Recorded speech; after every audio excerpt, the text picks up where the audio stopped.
안녕하세요. 법도사 옥변 옥성기 변호사입니다. 반갑습니다. 안녕하십니까 변호사님. 예.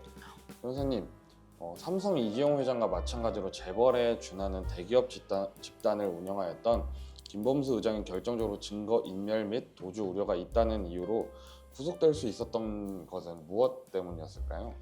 그 법률신문에 의하면 그 공정거래법상 담합 사건에 활용되던 리니언시 제도, 자진 신고자 감면 제도가 올해 1월 19일 자본시장법에 전면 시행된 이후에 카카오의 그 SM 시세 조정 사건 수사와 관련해 이 모 카카오 엔터 투자 전략 부문장이 검찰에 리니언시 신청을 하였고, 김 회장의 공모 등 시세 조정 혐의와 관련된 진술을 한 것으로 확인되었습니다.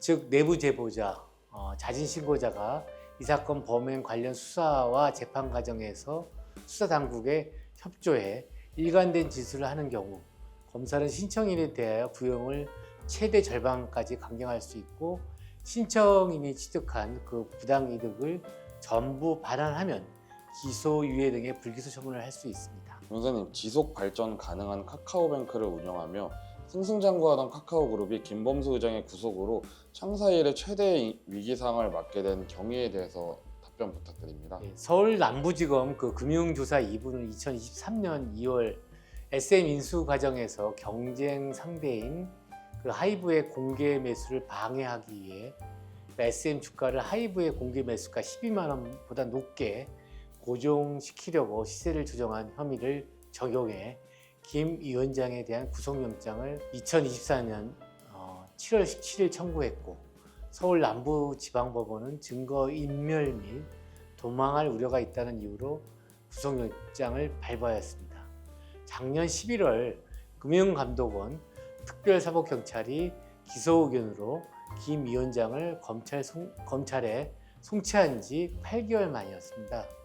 김 위원장은 지난 9일 검찰 조사에서 SM 주식을 장내에 매수하겠다는 안건을 보고받고 승인한 것은 맞지만 구체적인 매수 방식과 과정에 대해서는 보고받지 않아 몰랐다는 취지로 혐의를 부인하였으나, 검찰은 김 위원장이 지난해 2월 28일 그 카카오그룹 계열사를 통해 1,300억 원 상당의 SM 주식을 매입하는 데 관여한 혐의를 중점으로 김 위원장의 그 시세 조정 공모 혐의를 입증하는 충분한 인적 물적 증거를 확보했다고 밝힌 것입니다. 선생님, 네이버그룹 이해진 회장만큼 IT 산업의 전설이었던 카카오그룹 김범수 경영쇄신위원장은 누구인가요? 카카오의 그 창립자이자 의장인 김범수는 그 68년에 태어나 서울에서 성장, 서울대학교에서 전자공학을 전공했습니다. 대학 졸업 후 그는 삼성 SD에서 근무하며 IT 분야에서의 경력을 쌓기 시작한 이후 97년에 NHN을 공동 창립하고 2000년 내 초반에 포털 사이트 네이버를 이해진과 함께 성공적으로 런칭시켰습니다. 이 경험을 바탕으로 그는 2010년에 카카오를 설립했고, 카카오는 빠르게 성장하여 모바일 메신저와 다양한 플랫폼 서비스를 제공하는 기업으로 자리 잡았습니다. 또 김범수 의장은 기술 혁신과 사용자 중심의 서비스 개발에 중점을 두고 있고, 그의 리더십 아래 카카오는 소셜미디어, 게임, 음악, 금융 등 다양한 분야로 사업을 확장하였습니다. 특히 금산분리, 즉 산업자본과 금융자본을 분리하는 우리나라에서 카카오뱅크를 설립하고 카카오페이를 운영하는 등 기업의 사회적 책임과 지속 가능한 발전에도 많은 신경을 쓰고 있을 뿐만 아니라 메신저 서비스 외에도 최근 우리나라 엔터테인먼트 업계 1위인 SM 엔터테인먼트를 인수하는 등 문화 콘텐츠, 금융, 게임 등 여러 분야로 사업을 확장하여 디지털 생태계를 구축하고 있습니다. 김범수 의장이 재벌들과 달리 모바일 내지 정보화 혁명 속에 20년도 되지 아니하여 네이버에 버금가는 대기업 집단의 의장 내지 위원장이 된 동력, 즉 장점에 대해서 답변 부탁드립니다. 김범수 의장은 그 아이디어를 가진 모두에게 지원하여 카카오그룹 내 자회사를 최대 200여 개까지 만들었는데, 그의 리더십 내지 장점에 대해서 설명해 보겠습니다. 먼저 창의성과 혁신 장려입니다. 김범수 의장은 다양한 아이디어와 창의력을 가진 사람들이 자신의 비즈니스를 시작할 수 있도록 지원함으로써 혁신적인 기업 환경을 조성하고 있습니다. 이런 새로운 기술과 서비스의 발전을 촉진합니다. 둘째, 기업 생태계의 다양성입니다. 많은 자회사가 생겨남으로써 카카오는 다양한 분야에서 활동하는 기업 생태계를 구축하게 됩니다. 이는 특정 산업이나 시장에 대한 의존도를 줄이고 다양한 비즈니스 모델을 통해 리스크를 분산시킬 수 있게 합니다. 셋째, 인재 육성과 성장 기회입니다. 아이디어를 가진 사람들이 자회사를 통해 실제로 사업을 운영할 수 있는 기회를 제공함으로써 인재들이 성장할 수 있는 플랫폼을 마련합니다. 이는 개인의 경력 발전뿐만 아니라 기업 전체의 경쟁력 강화로 이어질 수 있습니다. 넷째는 사회적 가치 창출입니다. 다양한 자회사가 운영됨으로써 일자리 창출과 같은 사회적 가치도 함께 증대됩니다. 이는 경제 전반에 긍정적인 영향을 미칠 수 있지요. 마지막으로 지속 가능한 성장 모델입니다. 김범수 의장의 접근 방식은 카카오가 단순히 기존 사업 모델에 의존하는 것이 아니라 지속 가능한 성장을 위한 새로운 모델을 개발하는 데 기여합니다.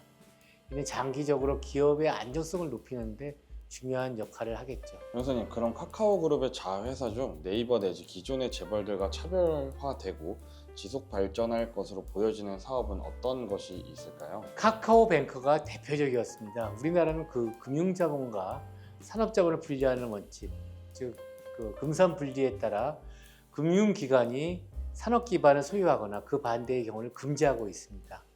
금산분리 제도의 주된 목적은 금융시장의 안정성을 높이고 금융기관의 투명성과 공정성을 확보하여 금융사고를 예방하는 것입니다.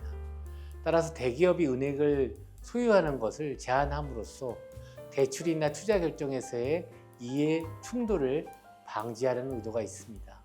금산분리 제도, 즉 산업자본과 금융자본의 분리를 엄격하게 규제하는, 감독하는 우리나라에서 핀테크 관련 이를 허용한 것이 카카오뱅크입니다. 그럼 카카오뱅크도 예금하고 대출을 받는 일반 은행이 아닌가요? 카카오뱅크와 전통은행 몇 가지 핵심적인 차이점이 있습니다. 먼저 운영 방식입니다. 카카오뱅크는 주로 모바일과 인터넷을 통해 운영되는 디지털 전문 은행입니다.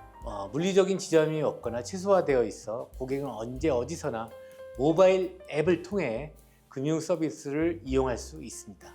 반면 전통은행은 오프라인 지점을 중심으로 운영되며 고객이 직접 지점을 방문해야 하는 경우가 많습니다. 고객 서비스와 상담도 주로 오프라인에서 이루어집니다. 둘째, 서비스 제공 방식입니다.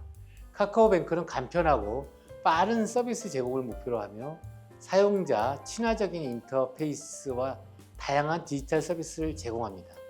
대출, 송금, 예금 등 다양한 금융 상품을 쉽게 이용할 수 있습니다. 반면 전통은행은 서비스 제공 방식이 상대적으로 복잡할 수 있으며 대출이나 계좌 개설 시 필요한 서류와 절차가 더 많을 수 있습니다. 셋째, 비용 구조입니다. 카카오뱅크는 운영 비용이 적어 상대적으로 낮은 수수료와 높은 이자율을 제공할 수 있습니다. 예를 들어 계좌 유지비나 송금 수수료가 저렴한 편입니다. 반면 전통은행은 물리적인 지점 유지와 인건비 등의 운영 비용이 크기 때문에 수수료나 이자율이 상대적으로 높을 수 있습니다. 넷째, 고객 경험입니다. 카카오뱅크는 모바일 중심의 서비스로 고객 경험을 개선하고 빠른 응답과 간편한 사용성을 강조합니다. 고객들이 필요로 하는 서비스에 대한 접근성이 높습니다. 반면 전통은행은 고객 서비스가 오프라인 중심으로 이루어지기 때문에 대기 시간이나 상담의 불편함이 있을 수 있습니다. 마지막으로 기술 활용입니다. 카카오뱅크는 최신 기술을 적극 활용하여 인공지능 기반의 서비스나 데이터 분석을 통해 고객 맞춤형 서비스를 제공합니다.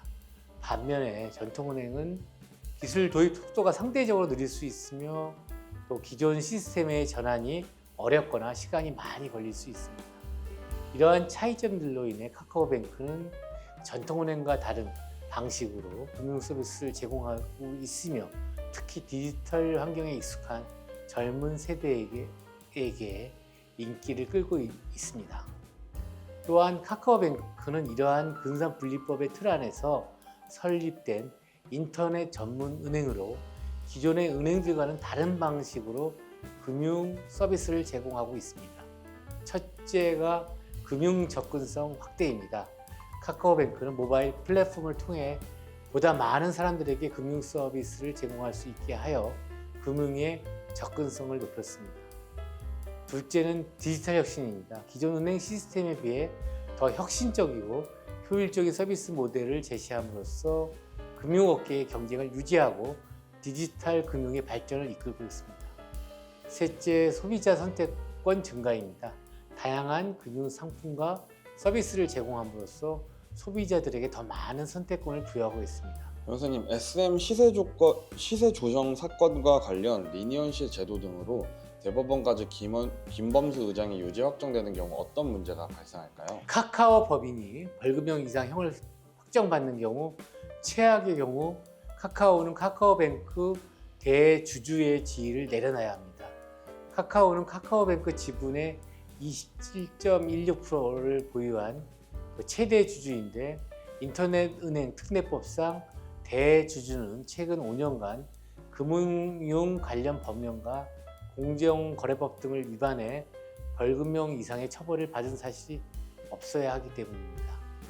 김 위원장이 유죄 판결을 받으며 양벌 규정, 그러니까 대표나 관련자가 법을 위반하면 법인도 함께 처벌하는 것이 양벌 규정인데 이 양벌 규정에 따라 카카오 법인도 벌금형 이상의 선고를 받는 것입니다.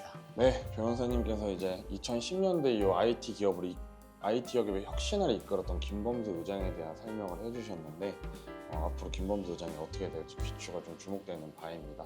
네, 변호사님 오늘도 좋은 답변 감사합니다.